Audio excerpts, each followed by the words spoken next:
অনেক তুই আবার নিজের হাতে কাজ করছিস। তোকে না আমি বারণ করেছি এসব কাজ করবি না। এসব কাজ করলে তো শরীর অসুস্থ হয়ে যাবে। মায়ের কথা কি শুনবি না তুই? আমার কথা শেষ হতেই অনেক আমাকে বলল, আর কি করব বলো মা? আমি হাতের কাজ না করলে আমার ভাল লাগে না। তাই একা একা কাজ করে নিজের মনকে ভালো রাখতে চেষ্টা করি। আমি আমার ছেলে অনেকের কথা শুনে খানিক রেগে গেলাম। আর অনেককে বললাম, আচ্ছা বুঝতে পেরেছি, তোকে বারণ করার পরও তোর হাতের কাজ করতেই হবে, তাই তো? ঠিক আছে, আজ থেকে নিজের মায়ের সাথে কাজ করবি। কি করবি তো? আমার প্রশ্নের জবাবে আমার ছেলে চুপ করে আমার দিকে তাকিয়ে থাকল। আমি আমার ছেলে অনিকের হাত ধরে আমার ঘরে নিয়ে আসলাম। তারপর আমার ছেলে অনেকের সাথে আমি। আমার ভালোবাসার মিষ্টি বন্ধুরা, কেমন আছো সবাই? বরাবরের মতো আজও তোমাদের মাঝে নতুন একটি ভিডিও নিয়ে আমি হাজির হয়েছি। আজ তোমাদের বলব আমার নিজের আপনি ছেলের সাথে আমার জীবনের অসাধারণ একটি সত্যি গল্প। আমি 100% গ্যারান্টি দিয়ে বলতে পারি আজকের ভিডিওটা দেখার পর তোমাদের ও জল আসবে। তাই তোমাদের দুইটা পায়ে ধরে অনুরোধ করছি সম্পূর্ণ ভিডিওটি দেখার। তাহলে আর বেশি কথা না বলে চলো গল্প ফিরে যাই। আমার নাম পারমিতা। আমি 42 বয়সী বিধবা। আমার 2 সন্তানের মা। আমার এক মেয়ে ও এক ছেলে আছে। আমার মেয়ের নাম টুম্পা। টুম্পার বয়স 16 বছর। আমার ছেলের নাম অনিক, তার বয়স 20 বছর।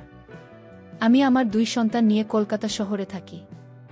আমার স্বামী চলে যাওয়ার পর আমি অনেক কষ্ট করে আমার 2 সন্তানকে পড়াশোনা করে মানুষের মতো মানুষ করার চেষ্টা করছি। আমার স্বপ্ন একটাই, আমি আমার 2 সন্তানকে অনেক বড় অফিসার করব। আমি আমাদের বাড়ির সামনে একটা ছোট কাপড়ের দোকান দিয়েছি। আমি চাইলে অন্যত্র বিয়ে করতে পারতাম, কিন্তু নিজের সন্তানদের কথা চিন্তা করে আমি আর বিয়ে করিনি। তবে মাঝে মাঝে আমার মনের ভিতর বিভিন্ন চিন্তা ভর করে। আমি চাইলে নিজের মনের ইচ্ছেগুলোকে আমি পূর্ণ করতে পারতাম। তবে আমার নিজের একটা মান সম্মান আছে। আমি নিজের সম্মানহানি হবে এমন কাজ কখনো করতে পারি না। তাই নিজের ইচ্ছেগুলোকে আমি নিজের মনের মাঝে থাকতে দিয়েছি, কখনো সেটা প্রকাশ করেনি। আমি আমার মতোই নরমাল থাকার চেষ্টা করি সব সময়।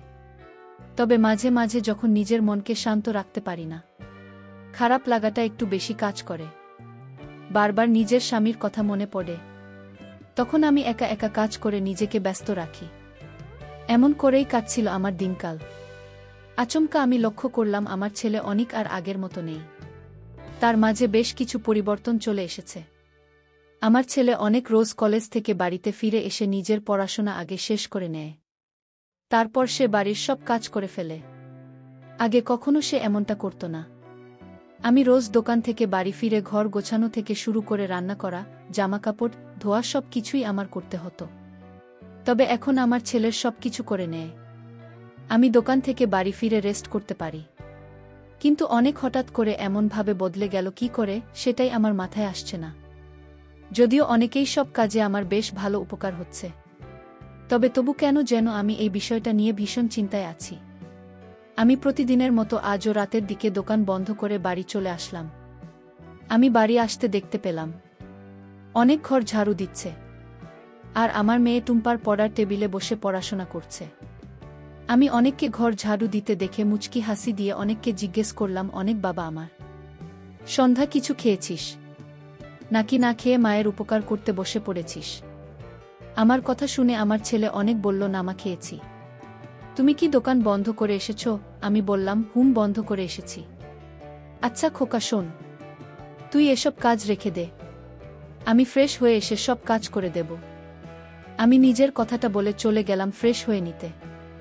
আমি দ্রুত স্নান করে রান্নাঘরে চলে গেলাম রান্না করার জন্য। আমি রান্না বসাতে আমার ছেলে অনেক রান্নাঘরে এসে আমাকে বলল, মা আমি কি কাজ করে দেব? আমি অনেককে বললাম, না খোকা, এটা রান্নার কাজ, তুই পারবি না, তুই গিয়ে টুম্পাকে একটু পড়া। মেয়ের সামনেই পরীক্ষা আসছে। অনেক আমাকে বলল, মা আমি টুম্পাকে গণিত ও ভালো করে শিখিয়ে দিয়েছি, এখন প্র্যাকটিস করছে, আমি তোমার সাথে একটু কাজ করে দেই। আমি আর কিছু বললাম না অনেককে। অনেক ইদানিং অন্য সময়ের থেকে খুব বেশি কেয়ার করে আমার তো ভালোই লাগে অনেক এমন কেয়ারিং ব্যাপারটা।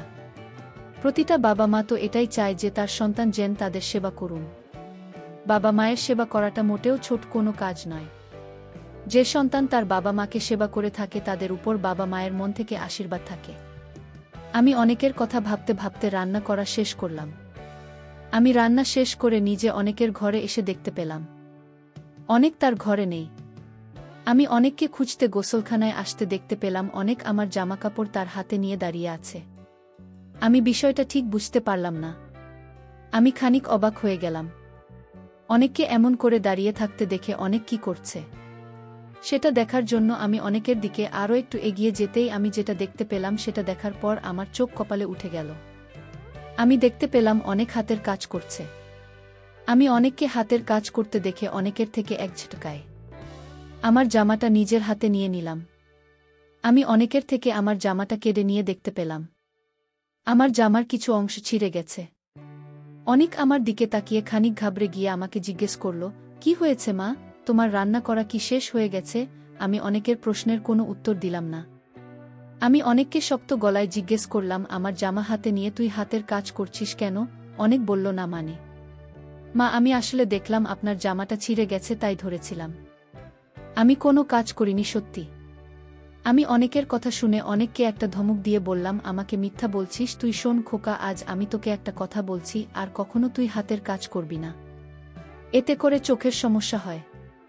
আমি চাই না তোর কোনো সমস্যা হোক। তুমি ভালো করে পড়াশোনা করে বড় অফিসার হবে, তোকে সব কাজ করতে হবে না। আমি অনেককে খানিক বকা দিতে অনেক আমার সামনে থেকে নিজের ঘরে চলে গেল। অনেক চলে যাওয়ার পর আমি নিজেও চলে গেলাম রাতের খাবার খেতে। রাতের খাবার খেয়ে নিয়ে আমি নিজের ঘরে নিজের মেয়েকে নিয়ে শুয়ে আছি। আমি বিছানায় শুয়ে মনে অনেকের তোর কথা ভাবছি। ছেলেটাকে আজ অমন করে কথা শোনান, ওটা আসলে আমার উচিত হয়নি। ছেলেটা আমাকে নিয়ে অনেক চিন্তা করে। আমি চাইলে ওকে বুঝিয়ে বলতে পারতাম, এমন করাটা আমার উচিত হয়নি। আমি কিছু সময় অনেকের কথা ভাবতেই আমার গান জল চলে আসলো, মনটাও খারাপ লাগছে খুব। আর কখনো আমি অনেক কিছু বলবো না, ওকে বুঝিয়ে বললেই হবে। আমি বিছানা থেকে উঠে নিজের জামাটা হাতে নিয়ে ফ্লোরে বসে হাতের কাজ করা শুরু করলাম। আমি কাজ করছি আর অনেকের কথা ভাবছি। অনেকের বাবা নেই, আমি তো ওর কাছে বাবা ও মা দুটোই। আমি যদি তাকে বকাঝকা করি তবে সে যাবে কোথায়? আমার স্বামীর কথা কেন যেন খুব মনে পড়ছে আমার, সেই সাথে অনেকের হাতের কাজ করার কথাটাও। আমি আপন মনে এসব ভাবতে ভাবতে আমার কাজ করা শেষ হয়ে গেল। কয়েক ফোঁটা জল মাটিতে পড়ে গেল আমার। তারপর আমি ফ্রেশ হয়ে এসে ঘুমিয়ে পড়লাম। যদিও ঘুমাতে যাওয়ার আগে আমি অনেকের ঘরের সামনে গিয়েছিলাম। অনেকের ঘরের সামনে যেতেই দেখতে পেলাম অনেক ঘুমিয়ে পড়েছে, তাই আমি আর তাকে বিরক্ত করলাম না। আমি নিজের ঘরে চলে এসে আমার মেয়ে টুম্পার মাথায় হাত বুলিয়ে দিয়ে ঘুমিয়ে পড়লাম। সকাল হয়ে যেতে আমার ঘুম ভেঙে যায়। আমি ঘুম থেকে উঠে রোজকার মতো নিজের দোকানে চলে যায়। আর যাওয়ার সময় অনেককে বলে যায় টুম্পাকে সে যে স্কুলে দিয়ে সে তারপর যান কলেজে যায়। আমি আমার দোকানে এসে নিয়মিত কাজ করা শুরু করলাম। আমার দোকানে থেকে ভালো টাকা আয় হয়। এই দিয়ে আমার সংসার মোটামুটি চলে যায়। আমাকে বেশি চাপ নিতে হয় না। তাছাড়া বাড়িতে অনেক আছে দেখে আমার মেয়ে টুম্পাকে নিয়ে ও আমাকে তেমন কোনো চিন্তা করতে হয় না। আমার ছেলে তার বোনকে সব সময় অনেক স্নেহ করে, একদম মায়ের মতো। আর আমার মেয়ে টুম্পা তো এক কথায় তার দাদাকে ছাড়া কিছুই বোঝে না। আমি সারাদিন দোকান সামলে রাতের দিকে দোকান বন্ধ করে বাড়ি চলে আসি। আজ বাড়ি ফিরতে গিয়ে একটু লেট হয়ে যায় আমার। আসলে আজ দোকানে একটু কাস্টমার চাপ বেশি ছিল। আর দোকান শেষ করে আবার আমাকে একটু বাজারেও যেতে হয়েছে বাজার করে। তারপর বাড়ির উদ্দেশ্যে রওনা দিয়েছি। এই কারণেই একটু লেট। যদিও বাড়িতে গিয়ে শুধুমাত্র আমাকে রান্নাটাই করতে হবে, বাকি সব কাজ তো আমার ছেলে অনেক গুছিয়ে রাখবে। আমি বাজার করে নিয়ে নিজের বাড়ি চলে আসলাম। বাড়ি আসতেই আমি দেখতে পেলাম টুম্পা টিভি দেখছে, তবে আমার ছেলে অনিককে কোথাও দেখতে পেলাম না। আমি টুম্পাকে জিজ্ঞেস করি, কিরে টুম্পা, তোর দাদা কোথায়? দেখছি না যে। টুম্পা আমাকে বলল, দাদা তো দাদার ঘরে আছে। আমি টুম্পার কথা শুনে নিজের হাতে থাকা বাজারটা রেখে অনেক ঘরের দিকে চলে গেলাম। আমি অনেকের ঘরের দিকে চলে আসতে যেটা দেখতে পেলাম সেটা দেখার জন্য আমি মোটেও প্রস্তুত ছিলাম না। আমি দেখতাম পেলাম অনেক গতকালের মতো নিজের ঘরে বসে হাতের কাজ করছে। আমি তাকে এতবার বারণ করার পরেও সে আমার কোনো কথাই শুনছে না। আমি এবার খানিক রেগে গিয়ে অনেকের ঘরে গিয়ে অনেককে উদ্দেশ্য করে বললাম, অনেক তুই আবার নিজের হাতের কাজ করছিস, তোকে না আমি বারণ করেছি এসব কাজ করবি না। না, এসব কাজ করলে তো শরীর অসুস্থ হয়ে যাবে। মায়ের কথা কি শুনবি না তুই? আমার কথা শেষ হতে অনেক আমাকে বলল, কি আর করবে বলো মা, আমি হাতের কাজ না করলে আমার ভাল লাগে না, তাই একা একা কাজ করে নিজের মনকে ভালো রাখতে চেষ্টা করি। আমি আমার ছেলে অনেকের কথা শুনে খানিক রেগে গেলাম, আর অনেককে বললাম, আচ্ছা বুঝতে পেরেছি, তোকে বারণ করার পরও তোর হাতের কাজ করতেই হবে, তাই তো? ঠিক আছে, আজ থেকে নিজের মায়ের সাথে কাজ করবি। কি করবি তো? আমার প্রশ্নের জবাবে আমার ছেলে চুপ করে আমার দিকে তাকিয়ে থাকল। আমি আমার ছেলে অনিকের হাত ধরে আমার ঘরে নিয়ে আসলাম। তারপর আমার ছেলে অনিকের সাথে আমি কাজ করা শুরু করি। আমি অনেককে অনেক বলেছি ভালো করে পড়াশোনা করে বড় চাকরি করতে, কিন্তু অনেক আমার কথা যে একেবারে শোনেনি তা কিন্তু নয়। সে শুনেছে, তবে সে এখন হাতের কাজ করতে চাইছে। আমি আগেই বলেছি, আমি অন্য 10 জনের মায়ের মতো না। আমি নিজের সন্তানদের ভালো হোক সেটা সবসময় চাই। সন্তানের কথা ভেবে আমি নিজের জীবনের সব ইচ্ছে সব কিছুই ত্যাগ করেছি। সেই সন্তানের শরীর খারাপ হোক বা অসুস্থ হোক, সেটা আমি কি করে দেখব? আমি অনেক ভেবে চিন্তে নিজের ছেলেকে হাতের কাজ করা থেকে দূরে রাখার জন্য আমার সাথে কাজ করার জন্য ডেকে নিলাম। আর আমার ছেলেও আমার সাথে কাজ করতে রাজি হয়ে গেল।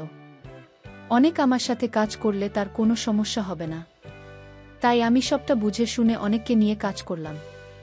অনেক নতুন, তাই প্রথমে সে কোনো কাজ ঠিকমতো করতে পারছিল না। আমি অনেককে কাজগুলো সব শিখে নিলাম, তারপর অনেক আমার সেখান থেকেও ভালো কাজ করল। সত্যি আমি কখনো ভাবতেও পারিনি আমার ছেলে এত ভালো কাজ করবে। আমি আমার ছেলেকে নিয়ে খুব ভালো আছি। আমার ছেলে মেয়ে আমার আদর্শে বড় হচ্ছে। আমি আমার ছেলে মেয়েকে নিয়ে যে স্বপ্ন দেখেছি সেই স্বপ্ন আমি পূরণ করবই করব। বিধাতা নিজেও আমার সাথে আছেন। কাজ শেষ করে আমি আমার ছেলে অনেককে জিজ্ঞেস করলাম, কি রে খোকা, মায়ের সাথে কাজ করে কেমন লাগছে? তো হাতের কাজ করার থেকে আমার সাথে কাজ করা কি ভালো নয়?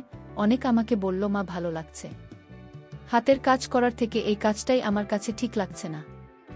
আগামীকাল থেকে আমি কলেজ থেকে বাড়ি এসে আমার সাথে দোকানে বসে আমি অনেকের কথা শুনে মুচকি হাসি দিয়ে বললাম, ঠিক আছে খোকা, জানিস আমি কখনো ভাবতেও পারিনি আমার এই জীবন যুদ্ধে আমার পাশে এসে দাঁড়াবি। আমি ভেবেছিলাম যে সংগ্রামটা হয়তো আমার একার। আমার কথা শুনে আমার ছেলে অনেক আমার চোখের জল তার নিজ হাতে মুছে দিয়ে বলল, মা তোমার যুদ্ধ মানে আমাদের যুদ্ধ। আমি সবসময় তোমার পাশে আছি আর থাকব। তুমি কোনো কিছু নিয়ে চিন্তা করবেন না মা, তোমার ছেলে তোমার সাথে আছে। আমি অনেকের কথা শুনে কতটা খুশি হয়েছি সেটা হয়তো আমি ভাষায় প্রকাশ করতে পারবো না। তবে হ্যাঁ, আমার জীবনটা 1 মিনিটে বদলে গেল। তারপর আর কি, আমার ছেলে রোজ কলেজ শেষ করে বাড়ি ফিরে নিজের পড়াশোনা শেষ করে ফ্রি টাইম আমার সাথে কাজ করত। দোকান শেষে রোজ রাতে বাড়ি ফিরে আমি আর আমার ছেলে মিলে একসাথে কাজ করতাম। 1 মাসের মাঝে আমাদের ভাগ্য পরিবর্তন হয়ে গেল। তো বন্ধুরা, এই ছিল আমার নিজের ছেলের সাথে আমার জীবনের একটি সত্যি ঘটনা। তোমাদের কেমন লাগলো আজকের গল্পটা অবশ্যই কমেন্টে জানাবেন। আর বন্ধুরা, আজকের ভিডিওটি এখানেই শেষ করলাম। যদি আমাদের ভিডিওটি তোমাদের ভালো লেগে থাকে তবে একটা লাইক করবে এবং চ্যানেলটি সাবস্ক্রাইব করবেন। আজকের জন্য তোমাদের কাছে বিদায় নিচ্ছি। দেখা হবে আগামীকাল নতুন একটি ভিডিও নিয়ে। সবশেষে সবাই ভালো থাকবে। আর ভিডিওটি দেখার জন্য তোমাদের অসংখ্য ধন্যবাদ।